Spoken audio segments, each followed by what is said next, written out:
வானுயர்ந்த மலைகள் அன்னையாக மாறி மடியேந்திய இடம், காற்று கூட தாலாட்டு பாடுகிற இடம் பூந்தென்றல் கிராமம். அந்த ஊர் பார்க்க ஒரு ஓவியம் போல இருக்கும்.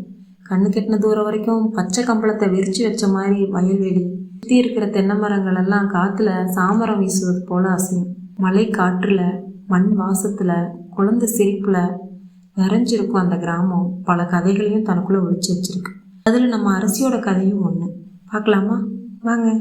பனித்துளி போல பேச்சு, மான்குட்டி போல நடை, விண்மீன் போல கண்ணி, முத்து போல சிரிப்பு, 5 வயது சின்ன ராணி, நம்ம இன்ப அரசி. டேய் நெல்லுடா, நானும் வரேன்னு வயல்வெளி முயல் குட்டி மாதிரி துள்ளி ஓடினா அரசி. மரம் ஏற தெரியாது அவளுக்கு. ஆனாலும் கொய்யா மரத்துல பாதி தூரம் ஏறி மீதியை ஏற முடியாம, ஏறவும் தெரியாம தன் கூட விளையாட வந்த மற்ற பசங்க மரம் ஏறி பழம் பறிக்கிறத பார்த்து அரசி சொல்றா, டேய் எனக்கும் பழம் பறிச்சு கொடுடா, இல்லைன்னா உன் காலை பிடிச்சு கீழே தள்ளி விட்டுருவேன்னு மிரட்டும் தோரணையில கேட்பா. ஆனா அது அன்பு கட்டளையாத்தான் தோணும். பசங்க சிரிச்சுக்கிட்டே பழத்தை கொடுப்பாங்க. அதோட மட்டும் நிக்கிறது இல்லை. பக்கத்து தோப்புகளுக்கு போய் மாங்காய் புளியங்காய் பொறுக்கிறது, கிழங்கு நிலக்கடலை எல்லாம் திருட்டுத்தனமா எடுத்துட்டு வந்து சுட்டு சாப்பிட்றதுன்னு ஒரு வழக்கமாவே வச்சிருந்தா அவ. சோளக்காட்டுல போய் காக்கா குருவி விரட்டுவா. மற்ற குழந்தைங்களோட சேர்ந்து குளத்துக்கு போய் மீன் பிடிச்சி கொஞ்ச நேரம் அந்த மீன் கூட விளையாடிட்டு திரும்ப குளத்துலயே அந்த மீனை விட்டுருவா. அது மட்டுமா, ஆட்டுக்குட்டி கண்ணுக்குட்டி எல்லாம் தன் தம்பி தங்கச்சின்னு சொல்லிக்கிட்டு தூங்கும்போது தன் பக்கத்திலே படுக்க வச்சுக்குவா. அப்பா திட்டினா கூட கேட்க மாட்டான். நம்ம அரசி ஒரு பொறுப்பு பொண்ணுமாவும் கூட. அப்பா 50 பைசா கொடுத்தா அதில் 5 பைசாவுக்கு மட்டும் மிட்டாய் வாங்கி சாப்பிட்டுட்டு மீதி காசை பத்திரமா மண்ணுக்குள்ள புதைச்சி வைப்பான்.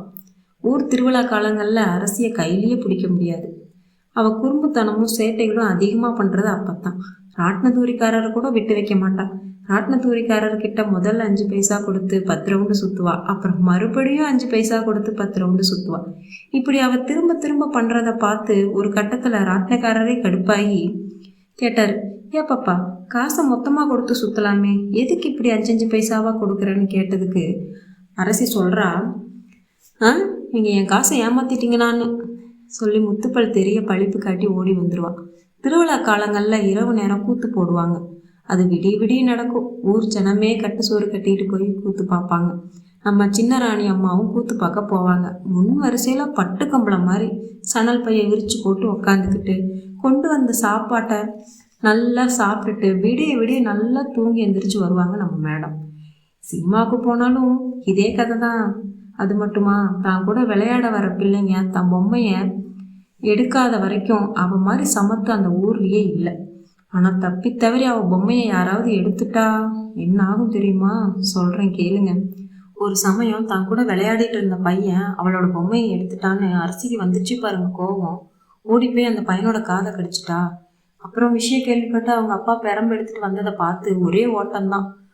நில்லு கழுத ஓடாதுன்னு அப்பா துரத்துனதும் சோளக்காட்டுக்குள்ள போய் ஒளிஞ்சுக்கிட்டா. இதையும் தாண்டி முதல் முறையா ஸ்கூலுக்கு போனது கூட ஒரு தனி சுவாரஸ்யம்தான். 1ஆம் கிளாஸ்ல சேர்த்துனா நம்ம மேடம் 2ஆம் கிளாஸ்ல போய் உட்காந்துக்கிட்டாங்க. ஒரு வாரம் இப்படியே போச்சு. ஆசிரியருக்கு கூட தெரியவே இல்லை.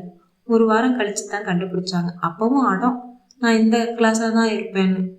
இப்படி பல குறும்புத்தனங்களும் சுட்டித்தனங்களும் பார்க்கறவங்கள ரசிக்க வச்சாலும் அரசியே அறியாத வழிகளும் அரசிக்குள்ள இருக்கத்தான் செய்யுது.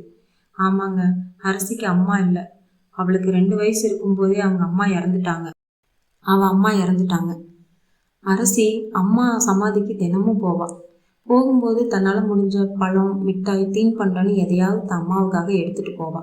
ஏன்னா யாரோ தன் அம்மா சமாதிக்குள்ள தூங்கிட்டு இருக்கிறதா சொன்னதை நம்பி இப்படியெல்லாம் பண்றா. அது மட்டும் இல்லை, அவ தன் அம்மா கிட்ட பேசவும் செய்வா. அம்மா அம்மா, இன்னும் தூங்கிட்டு தான் இருக்கீங்களா? சாப்பிட்டீங்களா? எப்பம்மா நம்ம வீட்டுக்கு வருவீங்கன்னு கேட்குற அந்த 5 வயசு குழந்தைகிட்ட எப்படி சொல்லி புரிய வைக்கிறது அம்மா திரும்ப வரவே மாட்டாங்கன்னு? உலகம் புரியாத குழந்தையா இருக்கிறது கூட ஒரு பாக்கியம்தான் போல. அவ அன்பும் சிரிப்பும் தூய்மையானது. அவளுக்கு இப்ப புரியாத பல வழிகள் நாளை அவளின் சக்தியாக மாறும். அதுவரை அவளின் சிரிப்புதான் அவள் உலகத்தை தாங்கும் இன்ப ஒளி. இக்கதை ஒரு உண்மை சம்பவத்தை தழுவி நான் முதல் முறையாக எழுதிய சிறுகதை. நன்றி.